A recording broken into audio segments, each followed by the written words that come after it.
Hey everybody, great to see you guys all today. Today we're going to talk about the Tiananmen Square massacre that happened in 1989 in China. Tiananmen Square is in Beijing, the capital of China. And in 1989, all over, governments were being challenged. This challenge of governments even spread to communist China. And then he had a new plan that caused problems. The gap between the rich and the poor grew wider, which caused unrest. Western political ideas like democracy were, well known in China. And in 1989, thousands and thousands and thousands of Chinese students and ordinary people gathered in Tiananmen Square in Beijing and started a peaceful protest. They wanted democracy and freedom. Deng sent troops and tanks at first just to surround the protesters, and it was very tense. But nobody believed that the government would attack the citizens and slaughter the citizens, which they were going to. And there's been some iconic images from this. China has since then stopped all forms of protest basically with an iron fist.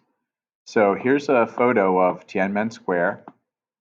Right in the background, you can see the portrait of Mao Zedong, the first communist leader of China. And this is before the protests. You see the red communist flags of China flying in the wind. And people started to show up. Here is a Chinese dissident, Hu Xingjiang. He was a student protester.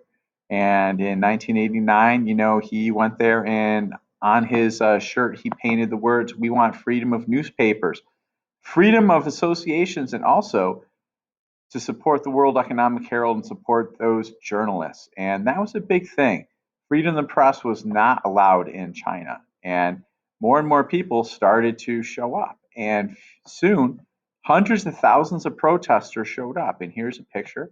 They listened to people give speeches. Here's a young Chinese dissident giving a speech asking for democracy. Even a statue similar to the Statue of Liberty was built and brought in piece by piece. And here are the people bringing in the head and the shoulders of the goddess statue. And here it is put up. And notice she was facing the portrait of the communist leader Mao. The people built the statue right in the square, piece by piece, section by section.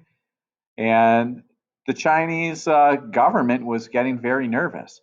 The protests grew. People were going on hunger strike. People were living in tents. They were not leaving. And the Chinese communist leaders, they wanted it to end. And more people flocked to Tiananmen Square. The whole world was there watching. Reporters were broadcasting. And then you see this shot. All of a sudden, the Chinese government starts to send in the military. And here you see a column of battle tanks coming down the road. And this was the start of this guy right here. Nobody knows who he is. His nickname has been Tank Man. He is going to stop the column of tanks. And here it is zoomed in. He actually stood in front of this column of tanks, stopped the column of tanks. Nobody knows who he is, but this is an iconic photo of just an unnamed Chinese person who was fed up living in the communist country, just stopping the massive show of force by the government. However, more and more tanks did come, and slowly the protesters were surrounded. The statue was still up, people were still there, but truckload after truckload of soldiers would come. And notice the soldiers are armed with assault rifles and they are not happy. They ended up making a human wall around the protesters, trapping them in there. The tanks were all over the place, and then the soldiers attacked. Tanks were burnt, people were killed. Here are some photos of the destruction and soldiers posing over the corpses of bodies. You can see the devastation. Bicycles were ruined, and the government destroyed all